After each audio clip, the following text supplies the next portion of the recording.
Hero Zerlong លេង One One និង Baxia គាត់គឺជានរណា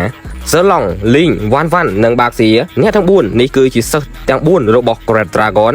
ដែលពួកគេគឺជាសិស្សដ៏ឆ្នើមបំផុតដែលពួកគេទាំង4នាក់គឺមានរហស្សនាមថាអ្នកប្រយុទ្ធប្រចាំទិសបូព៌ាទាំង4ដើម្បីប្រយុទ្ធស្លាប់រស់ជាមួយនឹង Black Dragon ដែលយើងស្គាល់ថាគឺជាយូឆុងនោះឯងដែលអ្នកទាំង4នេះគឺតំណាងឲ្យគឺទី1 Zerlong គឺជានាគក្រៀកដែលជា Asura នៃទិសបូព៌ា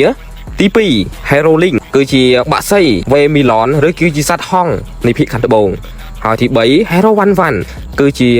ខ្លាស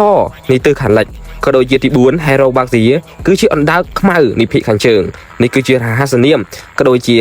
អ្នកដែលការពារទិសទាំង4របស់ Great Dragon ដែលប្រឆាំងជាមួយនឹង Black Dragon នោះឯងលើពីនេះប្រសិនបើយើងមាន Hero ទាំង4នេះយើងនឹងទទួលបាននៅ recall នេះមួយភ្លាមអ្នកទាំងអស់គ្នាប្រហែលជាមាននៅ Hero ទាំង4នេះអ្នកទាំងអស់គ្នាប្រហែលជាបានហើយ recall មួយហ្នឹងបើចង់បាននៅវីដេអូផ្លែៗបន្តទៀត complete follow me ម្នាក់មួយផងណាហើយសម្រាប់អ្នកដែលត្រូវការ top up នៅ game ផ្សេងៗជាច្រើនប្រភេទក៏ដូចជាទិញនៅ app ផ្សេងៗនិងសេវាកម្មនានាដែល admin មានអាចតាក់ទង admin បានឬក៏ធ្វើការ top up ដោយខ្លួនឯងតាមរយៈ website របស់ admin ដែលមានឈ្មោះថា Thon Game Store bye bye ជួបគ្នានៅវីដេអូក្រោយ